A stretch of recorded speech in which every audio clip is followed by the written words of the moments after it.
The brother's asking a question. He's saying that don't I think, or aren't the Islamic scholars responsible for creating confusion amongst the lay people? Some people will say that machine slaughter is halal, others will say no, it's impermissible, and some people will say one thing is halal, other people will say other things are haram. The answer is no. The Islamic scholars are not responsible for creating confusion amongst the people. Rather, it's the people themselves that are responsible for creating this confusion. How so? Well, the right of a scholar is to opinionate, say what he believes to be the truth from Allah Azza wa Jal. And what a lay person is supposed to be doing is not going to one scholar and then a second and then a third and then a fourth and then a fifth until he gets himself confused. Trying to get indulged in a matter that he or she doesn't understand to begin with. When one person says something and he is a qualified or she is a qualified Islamic scholar, he or she is saying it based on knowledge, based on years of experience, based on years of training. Classically, academically, the person is read in the subject. That's fine. Just wait, let me finish. He or she is well read in the subject. Right?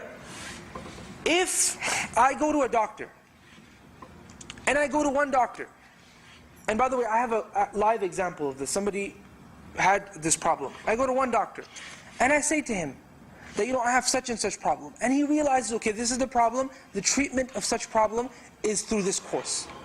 You have to do this. Now you go to another doctor, there's two ways to get this treatment. The other doctor says, you know what? The treatment is in this way. You do this, then you do this, then you do this.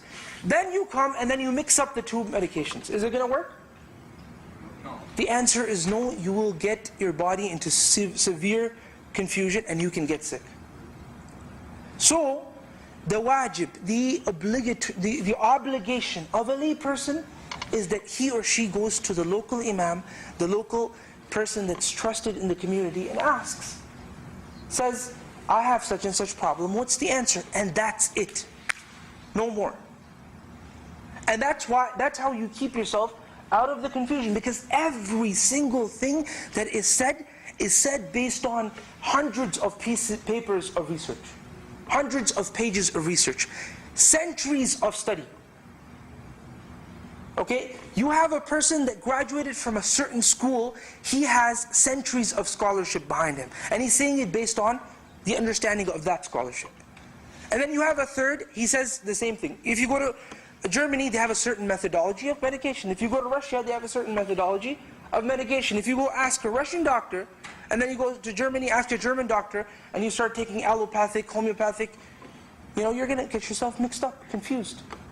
And I know personally somebody that started using different types of medications, and their body literally had a breakdown. They almost died. Though each one of those medications separately was curing the problem. So they had to go through a cleansing process of cleaning their body out until they could now go to a certain one particular medication and then stick to that. So the wajib, the obligation, like for example, if you have an accountant, he tells me, you know what, sir, your taxes are supposed to be done in such and such manner. And I say to him, you know what, let me just read up on this on my own, I'll try to figure things out. And then you get yourself in a problem with the CRA. Is it your fault? Is it the accountant's fault? It's your fault because it's not your job to be reading that. Yes, you can acquire subjects, you can pursue subjects academically, learn. It's not a problem. Learning is always good, but when it comes to application, go to someone that is trusted within your community, especially if you're confused.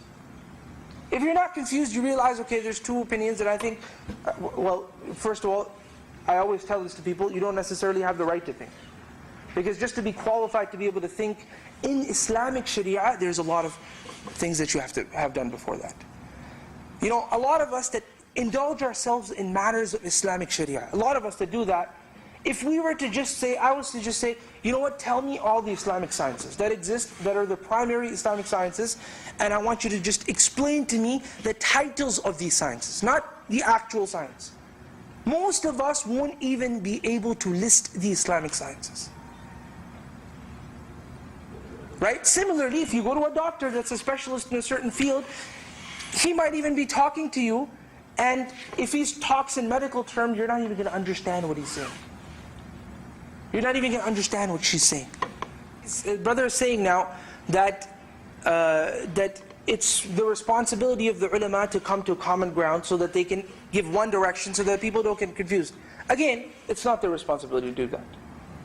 As I said, it is the wajib of an alim to come to a conclusion based on his own research, his or her own research. Yes, they can have common discussions amongst each other. Yes, they can.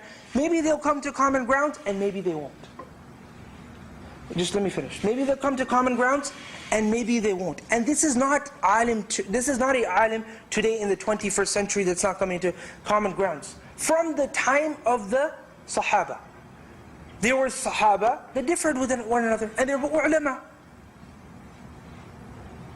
And there was one Sahabi that would issue of, does touching the opposite gender break your wudu or not? One Sahabi will tell you, Ibn Mas'ud, one Sahabi will tell you one thing. The other one will tell you the other thing. One will say it breaks, one will say it won't. It doesn't break. Right? If you look at even the life of the Prophet ﷺ himself, during his life, you'd find that the Sahaba differed amongst one another. The Prophet ﷺ would tell him that none of you should pray Asr, tell a group of them, none of you should pray Asr except in Bani Qurayza. So a group of them will say, no, you know what the Prophet ﷺ meant? What he meant was that we should really rush to Bani Qurayza, we get there fast, and then we'll pray. Others said, no, what the Prophet ﷺ really meant was, even if we miss Salah, we're still going to pray in Bani Qurayza. So one did one thing, and then the other did the other thing. And the Prophet ﷺ didn't scold neither one of them. So there is something called two opinions, two positions. Okay, whether there can be two ultimate truths or not, this is an usul al-fiqh issue. And that doesn't concern any of us. Because that's between us and Allah Azza wa Jal. Either one, even if one of the alims makes a mistake and the other one is right, and both of them go to these routes, reach to this position based on proper routes of Islamic research, then they're both rewarded, so long as it's within the realm of differences of opinion. They're both rewarded. And that's why the Prophet ﷺ, he said, if a person of knowledge, a hakim, he does ijtihad, he searches to come to a truth, come to a position about a certain issue, and he is right in that position, then he'll get two rewards. And if a person does so and then he's wrong, he'll get one reward. So both are rewarded. So it's not the obligation of Islamic scholars to avoid people from getting into confusion. They're doing their obligation by someone coming to them, and then them giving the answer based on their own personal opinion, based on their own personal research. The problem is that the layman is not doing his part. And that is that you go and ask your community leader. You have over here, mashallah, tabarakallah, you have a lot of people of knowledge. You go to that one community leader, couple of, maybe sometimes you can even do two, but stick to the one that you trust most. Ask him, Sheikh, I have a question, such and such, especially when you're in a situation where you're confused, because you're throwing yourself into confusion by doing something that you're not supposed to be doing. Right? You can read and pursue the subject, as I said, academically, but in terms of practice, so you avoid yourself any confusion, you go and ask your community. Then in our hierarchy, who is responsible? In our hierarchy, who is responsible? Who is responsible to avoid the confusion for a common man? In our hierarchy, who is responsible to avoid the confusion for a common man? The reality is that, as the ulama of usul mentioned, that the book of Allah Azza wa Jal and the sunnah of Rasulullah sallallahu alayhi wa sallam alike are hammalat wujuh. They carry several different meanings within it. Allah subhanahu wa ta'ala chose from His wise wisdom to make things that way. So that the virtue of the people of knowledge, these people that have spent 30, 40 years studying Islam, their virtue becomes evident to people, evident to mankind. Because they haven't been, يَرْفَعِ اللَّهُ الَّذِينَ آمَنُوا وَالَّذِينَ أُوتُوا الْعِلْمَ دَرَجَاتٍ. that Allah subhanahu wa ta'ala raises in status the people that believed, and even above and furthermore, the people that sought knowledge.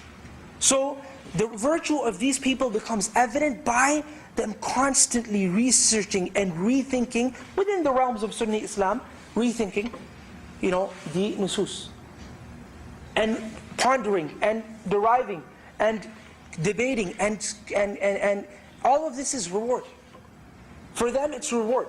But as I said, if a person that is not ready to pursue this, he gets himself caught up in this, then he brings himself nothing more than confusion. Yes, you can, I keep stressing, you can pursue stuff academically. You can pursue Islamic knowledge. Yes, you can go to the halaqah. You might find one person saying one thing, another person saying another thing, a third person saying another thing. You will find that. You can pursue that. But in terms of your action, until you get to that level where you are ready to decide, till this day, I've been studying Islam for over 10 years. Till this day, sometimes I'm confused about something. I go to a sheikh that I trust, and I say, Sheikh, I know that this madhab says this, and these are all their evidence. I know all their evidences. I know this madhab says this, and these are all their evidences.